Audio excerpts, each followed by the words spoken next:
ஒரு சில விஷயங்கள் செஞ்சுருந்தேன். இப்போ வந்து டேபிள் கேட்டிருக்காங்க, நான் பண்ணி தரலான்னு இருக்கேன்.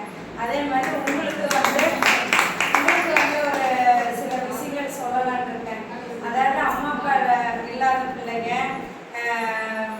வறுமை கோட்டு கீழே ரொம்ப படிப்புக்கு ரொம்ப கஷ்டப்படுற குழந்தைங்க, அப்புறம் கணவனால் கைவிடப்பட்டவங்க, அப்புறம் 2 பேருமே இருந்து வீட்டுக்கார தண்ணி போட்டு குடும்பத்தை பார்க்காம படிப்புக்கு எது பண்ணாமல் இருக்காங்க பார்த்தீங்களா, அவங்களுக்கெல்லாம் நான் ஹெல்ப் பண்ணுறேன்.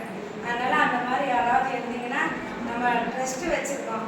அந்த ட்ரஸ்ட்டு தான் +2 வரைக்கும் முடிச்சிருந்தாலும் காலேஜ் இந்த சீட்டு தான் வேணும் அப்படின்னீங்கன்னா எங்களுக்கு 10 சீட்டு அலாட்டு. எந்த சீட்டாக இருந்தாலும் எங்களுக்கு கொடுத்துருவாங்க. எந்த காலேஜ் கேட்டாலும் நான் பண்ணி கொடுத்துருவேன். அது மாதிரி பிள்ளைங்க நல்லா மார்க் எடுத்துருந்தா டீச்சர் எனக்கு டீச்சர் தான், உங்களுக்கு டீச்சர் தான். அவங்கள அணுகுனீங்கன்னா கண்டிப்பாக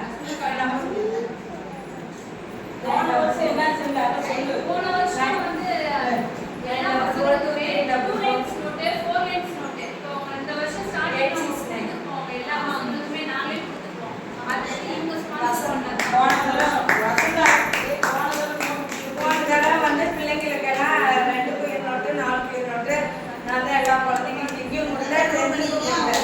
1ஆலேருந்து 10th வரைக்கும் டெஸ்ட்டு மூலமா எல்லாத்துக்குமே செஞ்சோம். மீண்டும் எது இங்கே ரொம்ப இல்லையோ அதை செய்யறேன். முந்தானத்து வந்து அவங்க டேபிள் கேட்டாங்க, கண்டிப்பாக பண்ணித்தரேன் மேம் அப்படின்னு சொல்லியிருக்கேன். அது மாதிரி உங்களுக்கு யாராவது பக்கத்தால் குழந்தைங்க இருந்தாலும், யாராவது காலேஜுக்கு ஃபீஸ் கட்ட முடியல அந்த மாதிரி இருந்தாலும் கண்டிப்பாக படிப்புக்கு கண்டிப்பாக நான் வந்து ஹெல்ப் பண்ணுவேன். கண்டிப்பாக இதை நான் பேசணுங்கிறது தான் நான் வந்து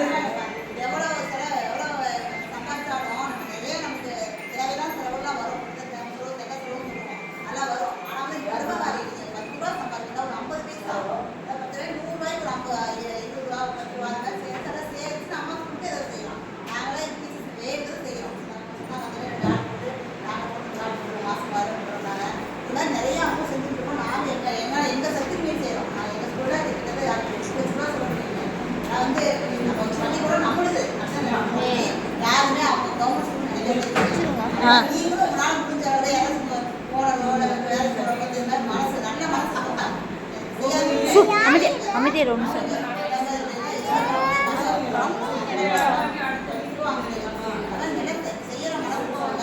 இந்த அவங்களோட தாங்க நிற்கிறாங்களா அந்த ஆண்டியோட.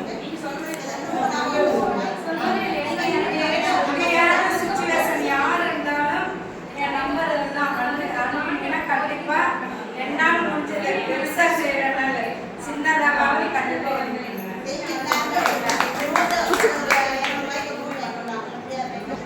கல்வி வந்து ரொம்ப அவசியங்கிறது வந்து உண்மையில நான் ரொம்ப புரிஞ்சுக்கிட்டேன். அதனால தான் ட்ரஸ்ட் ரீதியாக எது வேணாலும் பண்ணலாம். ஆனால் அதிகமாக நான் படிப்பில் வந்து ரொம்ப மைண்டை செலுத்திட்டு இருக்கேன். அதனால இப்போ வரக்கூடிய பெண்கள் ஆண்கள் எல்லாருமே படிப்பு